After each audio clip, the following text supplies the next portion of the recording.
kantor pojok dengan pemandangan yang bagus, tetapi tidak semua orang memiliki keterampilan yang sama untuk mencapainya. Menjadi CEO lebih dari sekadar apa yang Anda ketahui dan siapa yang Anda kenal. Kualitas yang menjadikan seorang CEO hebat sebenarnya merupakan kumpulan dari banyak hal yang dikuasai sendiri oleh para eksekutif puncak. Jika Anda merasa video hari ini bermanfaat, beritahu kami dengan memberi kami jempol ke atas. Berlangganan atau klik notifikasi lonceng untuk mendapatkan pemberitahuan saat kami merilis video baru.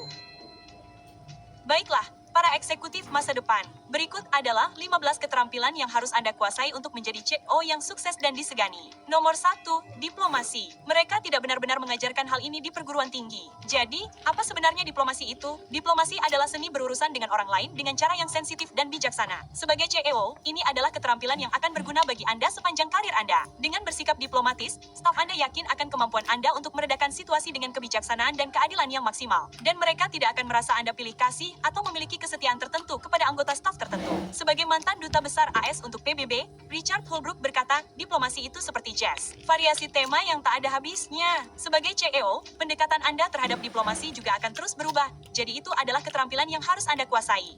Petik 2. Nomor 2, visi dan tindak lanjut.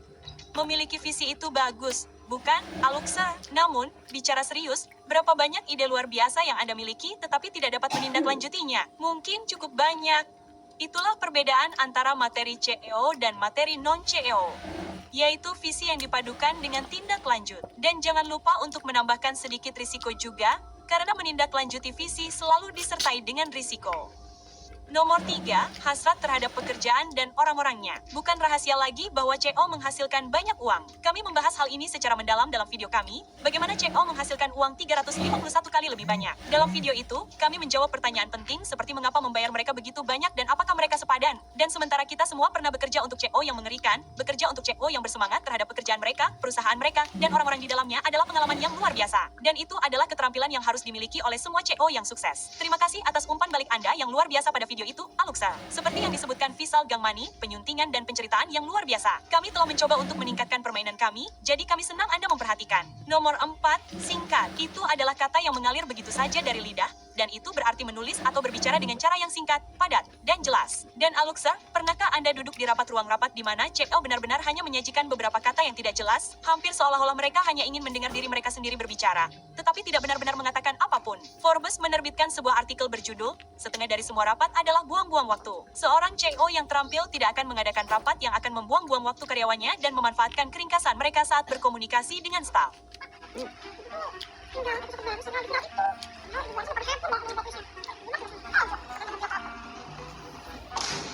Bapak, kamu dengerin aku nggak sih? Nomor 5, ketegasan. Pembicara motivasi Kanada Brian Tracy berkata, ketegasan adalah karakteristik pria dan wanita yang berkinerja tinggi. Hampir semua keputusan lebih baik daripada tidak mengambil keputusan sama sekali. Tidak ada yang bisa menjadi CEO jika mereka tidak dapat membuat keputusan. Jadi, jika Anda adalah seseorang yang ketika ditanya tidak dapat memutuskan kemana mereka ingin pergi makan malam, apa yang akan ditonton di Netflix, atau tidak dapat membuat rencana yang pasti dengan teman-teman, itu adalah sesuatu yang harus Anda upayakan. Dan untuk melakukan itu, kami telah merancang kursus yang sempurna yang akan memungkinkan Anda untuk belajar apapun sendiri. Kursus ini disebut penguasaan pembelajaran dan ditayangkan langsung pada hari Minggu. Mempelajari cara belajar secara efektif adalah keterampilan paling berharga yang dapat Anda bangun dalam diri Anda sendiri. Kunjungi alux.com/learn untuk mendaftar hari ini. Nomor 6, akuntabilitas. Ketika Dave Calhoun menjadi CEO Boeing pada Januari tahun 2020, ia dengan cepat menyalahkan semua masalah perusahaan pada mantan CEO Dennis Monberg yang dipecat oleh Dewan Direksi. Seperti yang disarankan oleh rightattitudes.com, seorang pemimpin sejati tidak menyalahkan kegagalan, tetapi dengan lapang dada menerima tanggung jawab atas masalah yang diwarisinya. Menurut CEO Walt, seorang CEO yang tidak bertanggung jawab tidak hanya terlihat buruk. Hal itu menyebabkan kerusakan lebih lanjut seperti menyerahkan kekuasaan Anda, menciptakan lingkungan yang beracun, karyawan tidak terlibat, produktivitas berkurang, dan yang terakhir tetapi tidak kalah pentingnya, Anda dianggap sebagai pemimpin yang tidak cakap. Nomor 7, emosi yang terkendali. Ketika ayah mengamuk atau masa-masa penuh tekanan, Anda tidak dapat memiliki seorang CEO yang secara dramatis mendorong laptop dan dokumen kemana-mana sambil menyatakan ini, saatnya untuk sial. Tidak, Anda membutuhkan individu yang berkepala dingin dan tenang yang tidak akan meledak atau kehilangan kesabaran. Healthline.com memiliki beberapa saran yang solid dan dapat dicapai untuk ini. Konon katanya, kalau sudah menyangkut emosi, Yang terbaik adalah mengarahkan pada regulasi, bukan represi. Nomor 8, transparansi. Anal Gurya, mantan Sekretaris Jenderal OECD berkata, integritas, transparansi, dan perlawanan terhadap korupsi harus menjadi bagian dari budaya. Itu harus diajarkan sebagai nilai-nilai fundamental. Petik 2. Dan Aluxer, kami sendiri tidak bisa mengatakannya dengan lebih baik. Itu adalah keterampilan yang harus dikuasai oleh setiap CEO yang sukses karena transparansi adalah hal yang akan membuat Anda dipercaya, dihormati, dan loyal. Nomor 9, optimisme. Kita tidak terlahir sebagai orang yang pesimis atau optimis. Teman dan keluarga kita sebenarnya memainkan peran yang cukup signifikan dalam persepsi kita selama bertahun-tahun. Jika Anda ingin memimpin sebuah perusahaan, ada kabar baik. Optimisme adalah keterampilan yang dapat dipelajari. Nomor 10, jadilah orang yang tenang di tengah badai. Menjadi CEO berarti Anda bertanggung jawab atas semua yang terjadi di dalam perusahaan yang sangat menegangkan. Seperti yang kami katakan dalam video kami, CEO dibayar 351 kali lebih banyak daripada pekerja. CEO adalah orang terpenting yang mendorong kesuksesan perusahaan. Sementara seorang CEO menjaga semuanya tetap teratur, termasuk dirinya sendiri, stafnya akan terdorong untuk mencapai tonggak sejarah, memenuhi tenggat waktu, atau menutup penjualan. Dan terserah pada CEO untuk meyakinkan, memotivasi, dan bersikap tenang di tengah badai. Jadi, apa salah satu cara untuk bersikap tenang di tengah badai? Mari kita cari tahu. Nomor 11, jadilah panutan. Aluxer, Anda mungkin pernah memiliki CEO yang datang terlambat, pulang lebih awal, makan siang sambil mabuk, dan memanfaatkan posisi kekuasaannya. Itu bukanlah hal yang patut dilakukan seorang CEO. Jadilah panutan bagi karyawan Anda. Kami tidak mengatakan Anda harus mulai bekerja pada pukul 4 pagi seperti Tim Cook dari Apple atau mengirim email kantor pada pukul 11 malam seperti CEO GM Mary Barra, tetapi Anda harus berdedikasi dan bekerja keras untuk menginspirasi dan memimpin dengan memberi contoh. Nomor 12, kemauan untuk mengubah diri dan perusahaan.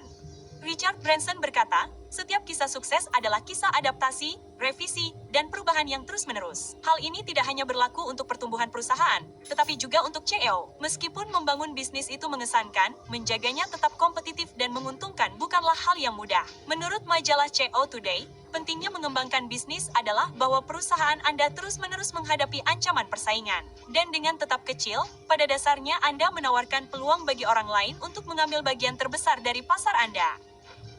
Nomor 13, mudah didekati. Beberapa orang mungkin menyebutnya kebijakan pintu terbuka, tetapi bukan itu yang sedang kita bicarakan. Sebenarnya, meskipun kedengarannya mengagumkan, Forbes yakin kebijakan pintu terbuka tidak benar-benar berhasil. Forbes menyebutkan beberapa alasan, tetapi kekhawatiran utamanya adalah bahwa staf tidak membagikan pemikiran mereka karena mereka khawatir ide-ide mereka tidak akan diterima dengan baik. Menjadi mudah didekati berarti Anda tidak didorong oleh ego, memandang rendah staf Anda. Sebaliknya, Anda berada di tengah-tengah berbagai hal, menjadi anggota yang aktif, tidak menyendiri. Dari tim. Nomor 14, inklusi.